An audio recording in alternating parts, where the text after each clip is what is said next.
Welcome everyone to the latest episode of a series I like to call History Speaks. Now, on this week's show, we have something a little different as we head back to the Renaissance period in Sicily, a time of great culture, art and architecture.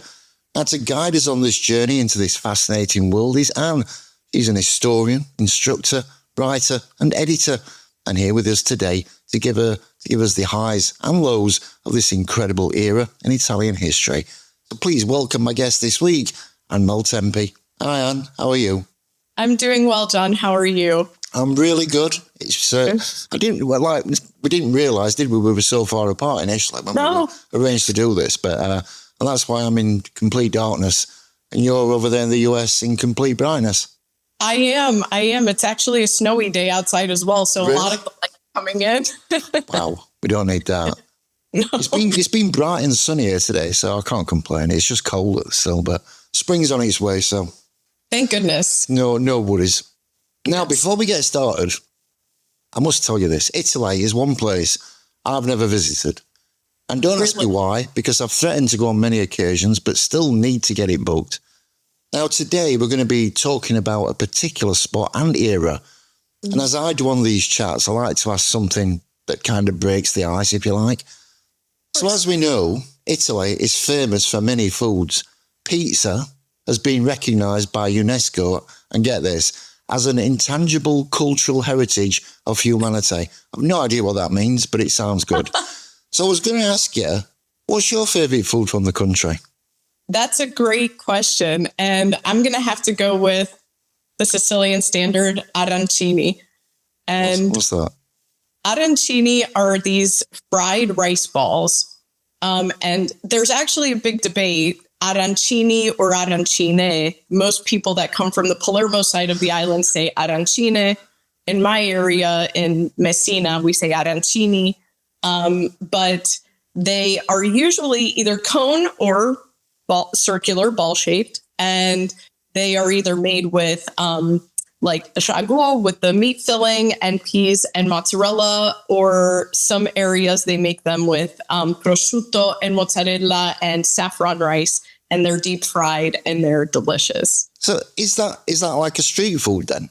It is. It's like a street food. It has its origins in the Arab period in history, and they're called arancini because little oranges, they look like an orange if they're round. So, yeah. Remind me again that when I decide to eventually go to this place, because I've never been. Oh, I would be more than happy to write a list of foods for you. Yeah, you write me a list, because I do like food, especially Italian food. And but yeah, pizzas and all that sort of stuff. Yeah, you can't go wrong, can you really? No. Let's get on to your questions. And this is one I ask everybody. So how did you first become interested in history, and what in fact is your background? That's a great question. So I do come from a Sicilian family. Both my parents are Sicilians. I'm first generation American. And I grew up going to Sicily every summer because actually my mother's family never moved here. So I would go back and stay over the summer with my grandparents. But when I started graduate school, I actually had no intention of studying Sicily at all. I got a master's degree in Shakespearean literature. I loved Shakespearean sonnets and the history plays, and was actually told while I was in my graduate program that I was much more of a historian than I was a literary scholar, because I was always interested in the literature as an artifact of the society that it came from, rather than just really being focused in on the text. So I took a short break when I finished my first graduate degree, and I taught for a couple of years teaching English, and then decided, you know what, maybe I should give history a go, and maybe I would find my feet a bit more there. So I applied and I got into the University of Akron's history department. And when I started, again, no intention of studying Sicily. Since I did Shakespeare and literature, I decided to do Tudor Stuart Britain. And it got to the point where I was having a hard time finding something new to say about Tudor Stuart Britain. In part because the field's a bit saturated, but in part because of my own creativity. I was just having a hard time finding something that really inspired me enough to be new, because you're supposed to find something new to say, right? And I was having a bit of difficulty. So I talked to several people. My parents were always very, very supportive of my graduate schooling. And my dad said, well, find something nobody's done. And I said, well, yeah, that's the point. That's what I'm trying to look for. And talking to some colleagues, they said, you speak Italian, you should look at Italian history. And I said, oh, light bulb, right? I mean, that seems kind of logical. I always did love the Renaissance, so I wanted to stay with the Renaissance. But Florence, again, was saturated. And I said, you know what? Being Sicilian, I don't really hear a lot about the Sicilian Renaissance. So I started with my PhD advisor. He was suggesting some books to me. And what I found was a gaping hole in the historiography. That is, there was a lot of historians that covered Sicily through the Middle Ages up until the 1300s or so. And then a lot of literary scholars came in with, Pirandello and Verga and later Tommaso da Lampedusa and all of them. And there seemed to be this massive gap as though nothing existed between 1400 and 1500. So I said, I'll start there and see what happens. I mean, the history of Sicily, it goes back thousands of years. People might be surprised how far back it actually goes. And we'll get on to, obviously, different aspects as we go through. And you might have slightly touched upon my next question, which was going to be what first drew you to the Renaissance era of Sicily. But was there anything else then in particular that drew you to that period of time, or? One of the few things, well, I like I said, I always loved the Renaissance, and I remember visiting Florence when I was pretty young with my parents on one of our trips. But one of the things that fascinated me as I became more embroiled in Renaissance history specifically is how the arguments of periodization. Where does the Renaissance begin? Where does it end? There are some historians that argue that the Renaissance in Italy ended in 1494, but my background in literature, Shakespeare's a Renaissance writer and he's writing 100 years after that, right? So when does the Renaissance start? When does it begin? And what are indicators of the Renaissance as a period? What distinguishes it from the Middle Ages, for example? And I found by asking those questions, these were elements that were very, very tied to the city of Florence in particular, that historians were pointing to, especially through the 19th century. And the lack thereof suggested a lack of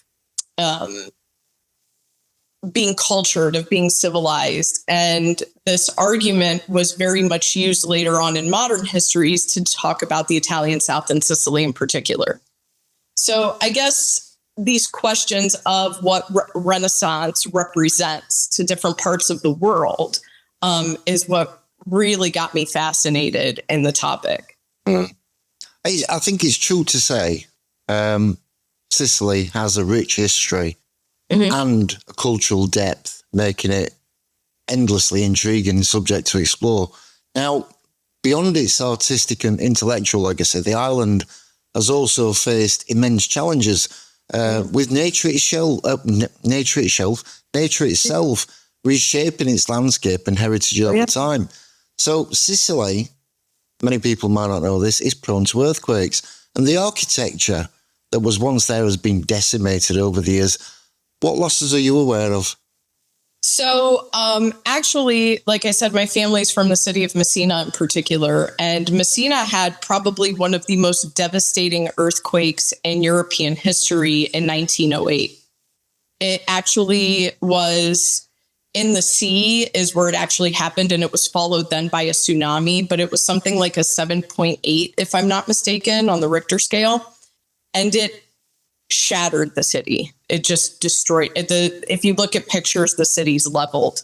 And one of the things, the way it's impacted me as a historian, is there's a lot of archival history that's just gone because of these earthquakes. So it's interesting because Sicily kind of is this place where in early modern history, it gets kind of overlooked. And then the city of Messina, even more so, because the city of Messina has been one of the most destroyed cities. So it does impact the historical record, right? Because we just lose those sources. They're gone. Now, I was able to find some really interesting things from a little later in history, and that's not to say everything is gone. Certainly some things have been saved, but yeah. So there's obviously there were a lot of rebuilding then, wasn't they? After that. Yeah. Massive. They had to rebuild essentially the whole city. Yeah. And in fact, this is kind of on a personal note. I put it on my Instagram page, but my great-grandfather was part of the rescue efforts. And he had like a medal because they were digging people out of the rubble for days. People were sleeping in their cars just in case there were really bad aftershocks. And there was another set of earthquakes similar, not as heavy, in the 1970s as well, where people were sleeping in their cars and having to drive out of cities. It's a scary thing, isn't it, really? It's horrifying. I experienced an earthquake there once myself. And coming from the northeastern part of America, that's a very different experience. Yeah. I was actually in a not an earthquake, a tremor. I went to Yugoslavia years and years and years ago. I was stood in the hotel room and all of a sudden it just started shaking. And there'd been an earthquake that had happened probably 100 miles away. I have no idea how far away it was. And the whole room just started shaking. It was just such a weird thing to happen. So God knows what it must be like if you're actually at the epicenter of one of those things going off. It was crazy. The one that I was in, and it was a mild one, the one that I experienced when I was there, I think it was like maybe a 5 or something, they said the next morning. But I remember I was actually laying down in bed, and there was like an armoire on the wall in front of me. And I'm looking at it and it started shifting down the wall. And I go, am I like hallucinating this? Am I really tired? And I stood up and my legs started shaking. Like I could feel the vibration through me. And then I heard people outside yelling, terremoto, terremoto. And they're all like running out onto the balconies. And I go, oh my God, what's happening? And then of course I call my cousin who lives there and I'm like, are you feeling this? And she goes, just go back to sleep. You're fine. And I go, oh, okay. I guess the shifting landscape of Sicily has reshaped its history in more ways than one then. And with time and nature leaving their mark on the region's architectural heritage, yet through all these changes, its artistic legacy has endured with certain figures, leaving an indelible impact on that Renaissance period. Now, the early Renaissance period was dominated by, and excuse me if I butcher this, Antonello da Messina. Yes. What can you tell us about his work? So I'm not an art historian by trade. I am a historian, but I love art and I love Antonello. And I think one of the things that I love about Antonello, well, a couple of things. One is that I really think he captures a lot of that multiculturalism that we see in Sicilian art, because Sicilian art looks a little bit different than Northern Renaissance art.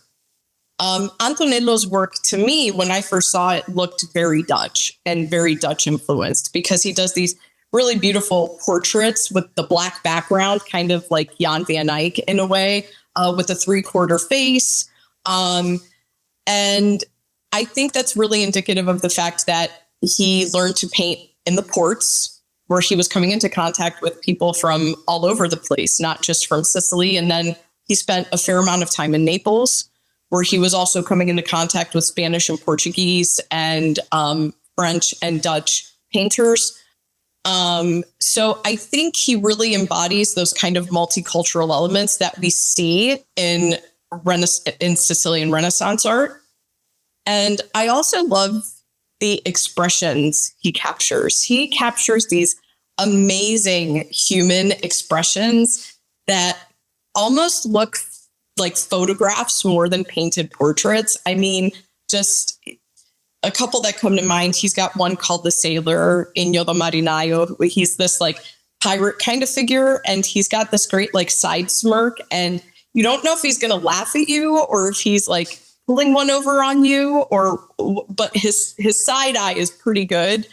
And again, he's got the 3/4 face, and Christ Crowned with Thorns is another one that's just so emotive and sad. Christ is about to be crucified. You can see an expression of torment and pain in his face. And I think the way he captures those emotions is brilliant. I think artists, I mean, I love painting anyway. I love looking at paintings. And when you see the skill that's involved in doing, especially a face, because I think it's probably the most difficult part of painting to capture, somebody's face and whether they're looking excited or looking sad, or it's incredible that they can just use a brush and create this work of art. It's just incredible. And I guess Messina's work offers a remarkable insight into the artistic developments of the early Renaissance period. But to fully appreciate the world he was creating in, it's important to understand the broader connections that, I guess, shaped the region at the time. Yeah. So what's the connection between Sicily and mainland Italy in that period? That's a great question. So Messina was one of the biggest operating ports in Italy. So it was not uncommon to find Portuguese, French, English ships docked there on a pretty regular basis. And then, of course, in the early modern period, Sicily is part of the Spanish Empire.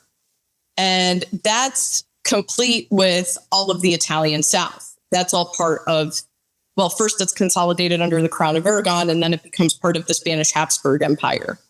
So the connection is definitely political between Naples and Sicily.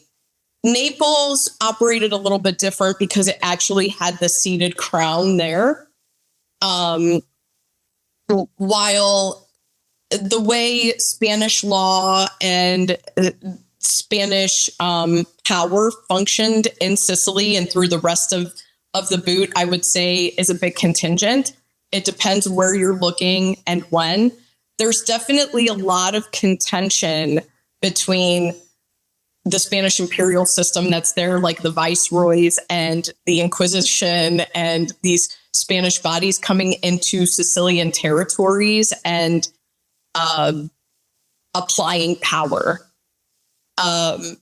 There's also the fact that Sicily in particular, during the Norman period, during the Middle Ages, has its own consolidated functioning kind of, I don't want to say it's a parliament because that's a little too new of a term to use, but it has kind of a council of noblemen. And that was never really disintegrated by Spain. They almost used that council like a greater part of their governing body. And that was not uncommon for the Spanish to do in most of their European territories. They kind of kept these local bodies of governance, which was normally used to enforce, for example, Spanish taxation policies or things like that, but sometimes also functioned as kind of a place for Sicilian nobles to air their grievances against Spain. So it's a bit of it's a complex space politically, but the connection with Naples is definitely there through the Spanish political system. And I would argue culturally, you could go further back and unite really all of the Italian South with Sicily in kind of an analogous cultural pattern, starting with the ancient Greeks. I mean, the relationships between places and the people who shape them always offer an incredible insight into history. Mm-hmm. Now, one individual whose work provided a unique perspective on this period is an interesting character you wrote about, and his name is, again, I apologise if I butcher this, Tommaso Fazello. Yeah. What can you say about his work and life? So Tommaso Fazello was actually well known in his period, and he has been called later on by Italian historians the father of Sicilian history. He wrote these two large volumes called Le due deghe della storia siciliana, the 2 volumes of Sicilian history. One is very concerned with kind of what we were talking about before, the environmental landscape, the atmosphere. He was also, I should say, one of his side projects was geography and cartography. He was also a Dominican theologian. He was very well educated, and he was an instructor. The second part is really more focused on politics and culture.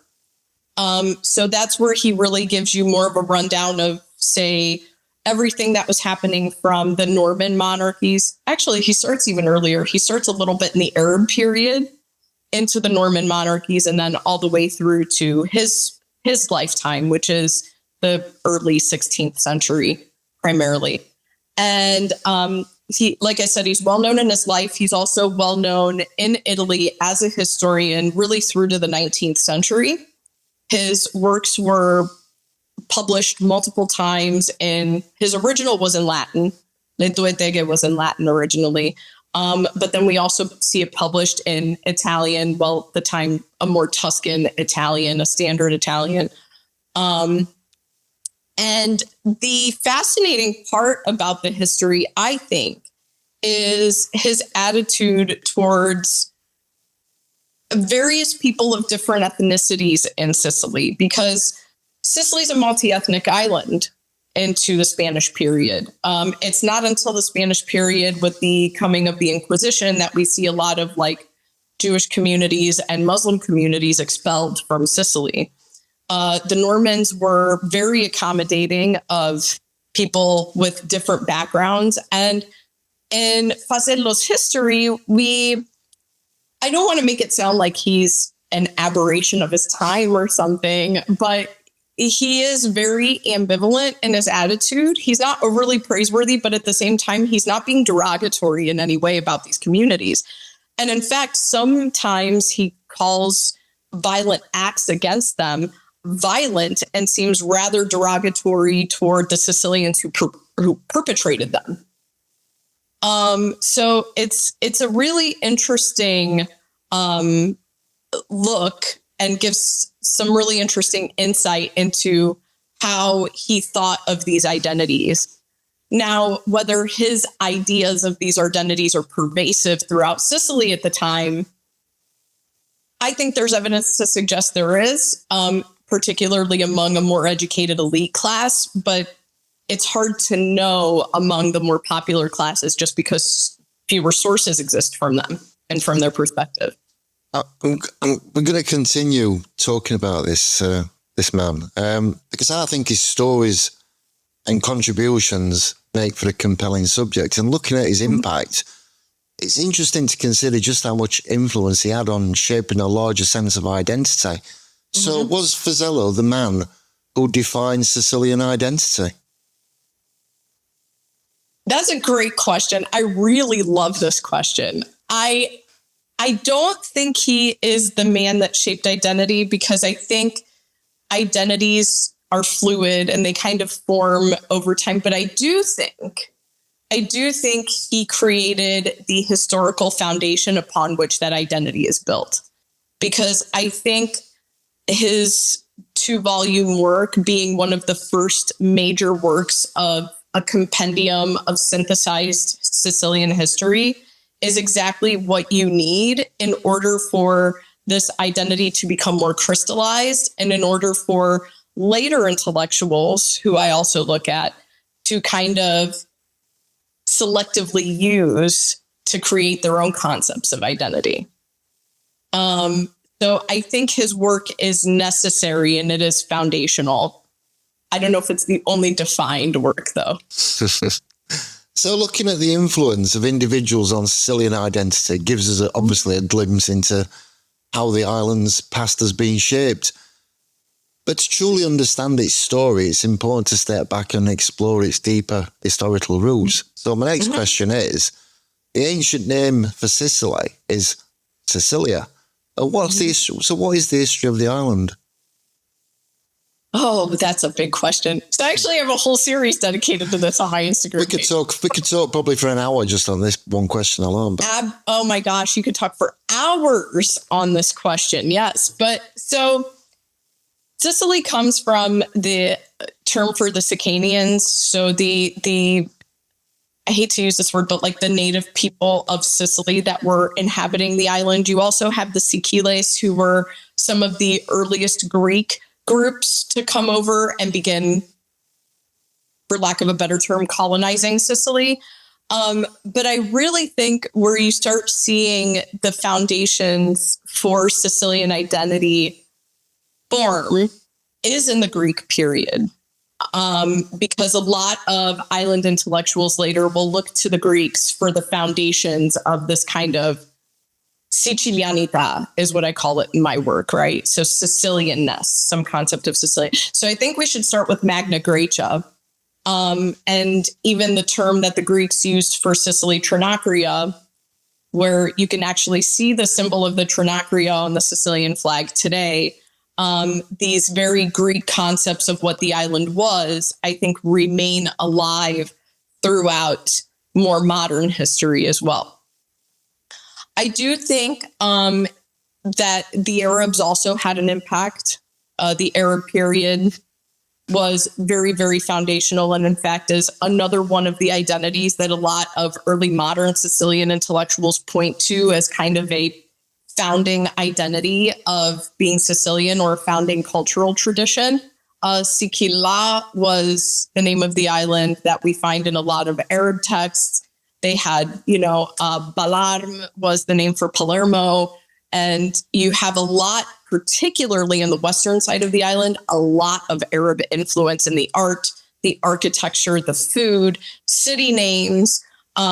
Names like, for example, La Zizza, which comes from El Aziz, or Termini Mirese, which comes from the word emir. Just very, very Muslim influenced areas of Sicily. The eastern side of the island stays a little more Greek, I would say, because they never quite lose the connection with the Eastern Roman Empire. So culturally, while you do see some Arab influence on that side as well, there's a lot more Greek influence, I would say, in the Eastern and even through Syracuse. But it all mixes. I mean, the island's small. And then, of course, the Normans also. It's interesting to me, the Norman period, the way it's contextualized by Sicilian intellectuals in the early modern period, because they really see the Normans as themselves. They see them almost as an extension of who they are, even though they're several hundred years in the past by that point. The Normans, because they are accommodating of both Arab and Greek culture, and you have a lot of pockets of the Sicilian island remaining Greek or Arabic speaking, the Normans are also using Latin, Greek, and Arabic to make legal codes to accommodate people on the island. I really think later intellectuals saw the Normans as facilitators of culture rather than oppressors of culture. And the Normans kind of become the epitome of the Sicilian identity because not only are they culturally inclusive, but they're Christian. So they bring the best of the Greeks, the Arabs, and then unify it under Christianity. And how could that get any better, right? Once we're talking about the 1400s and 1500s.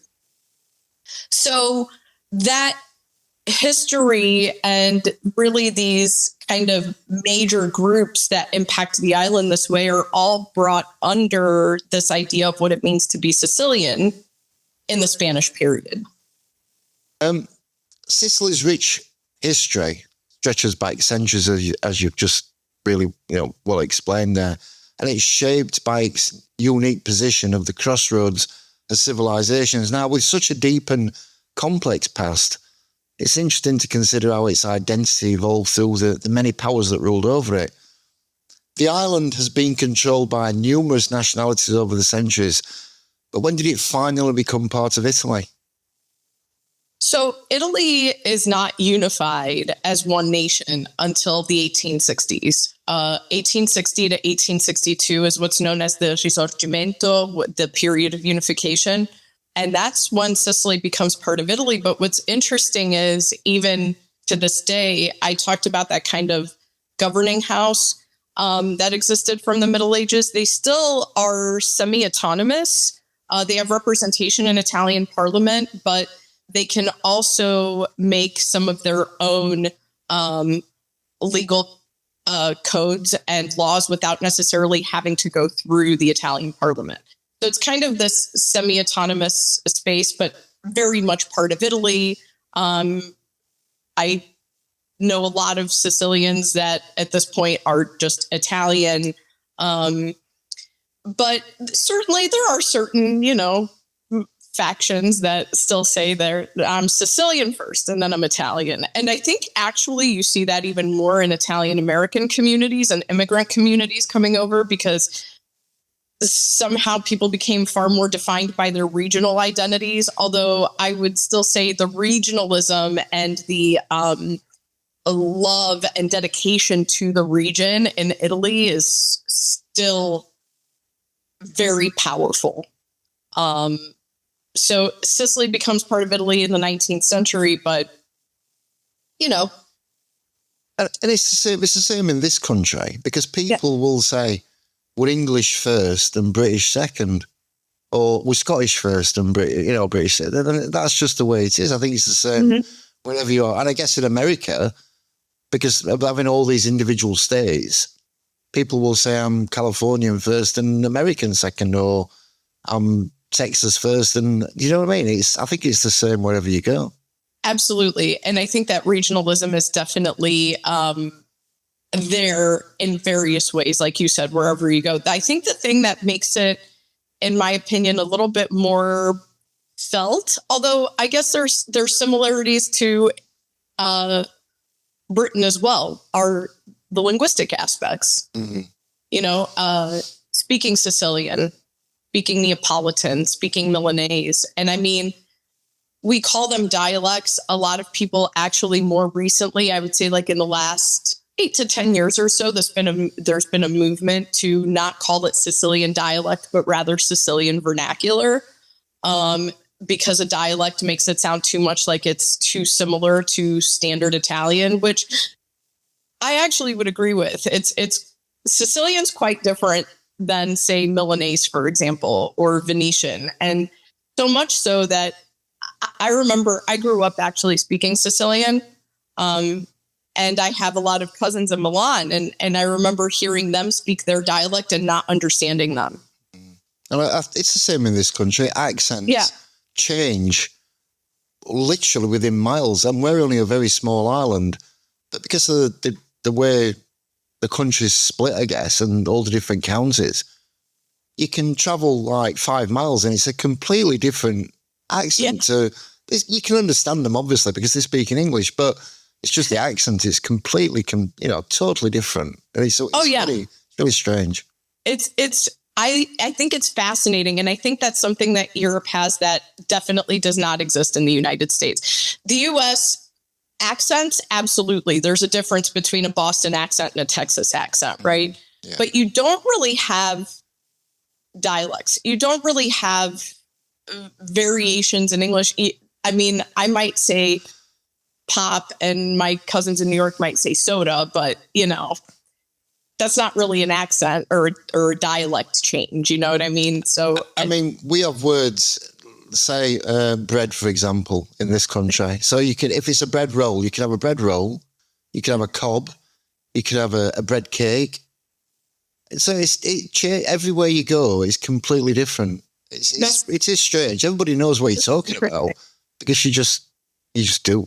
They're speaking English, aren't they? But I think the accents in America do differ from an outside view looking in. If you listen carefully, I think New York is completely different to, say, Alabama, Texas. It's completely different. It does change. There's a different tone, if you like. Yeah. In the accent. But the cadence is different. And I think if you look at like Italian dialects, the grammar changes to some degree as well. Mm-hmm. Yeah. Like in my regional Sicilian and my Messina Sicilian, I guess, we don't really have a future tense like there is in Italian. It's conditional. It's all conditional. Yeah. It's weird. It's just the way the language has evolved. Also, the various influences, right? And we go back to the history of it. Sicilian dialect has a lot of Arabic influence, a lot of Greek influence that you don't necessarily see perhaps in Lombardy or, Veneto, for example, where you might have a bit more Austrian or, some other influence there. So go on, sorry. Oh, no. So that is also very like words that come directly from Arabic and things like that. I was just going to say, and I think as time goes by, language will change again because today the world is such a multicultural place. Oh, yeah. There's people from all different, areas of the world going to different parts of the world. And that language will at some point be brought into English and be brought into the way people speak English, for example. It's absolutely, it's ever evolving. It's always changing. Yeah. But the island's shifting control over the centuries speaks to its rich and complex history. But beyond politics and power then, culture and creativity also played a defining role in shaping the identity of the era. Now, the Renaissance was a time in which art summed up the ethos of the era. How would you define its legacy from that period? Oh, that's also a great question. So I think if I had to sum up the legacy of the Renaissance, one of the things that I think is fascinating about the period is we still have this sense of it being the period that ushered in modernity somehow. Because, right, we go from the Middle Ages to the early modern period, and that's where we study the Renaissance. And I think the Renaissance is much more a movement than it is a period. I think it's intellectual. I think it's artistic. And a lot of our concepts come from Florence. But like I said at the beginning, what I love particularly about that movement and about that period is something that I think we could learn from a couple of things. One, specifically with the art, I think Renaissance consumers of art knew how to read art in a very specific way.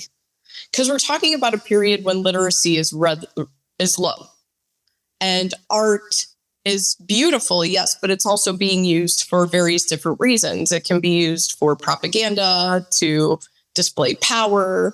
And I think while we may think the populace was illiterate, the regular people, certainly not the elites, they still knew how to read these images and derive meaning from them in a way that I think we've lost, which is kind of a shame because we still have art that means things. We have political cartoons and the internet is inundated with artists that you could look at their works. But I think today it's become a much more visual aesthetic appeal, where back then it was actually something you read almost like a text.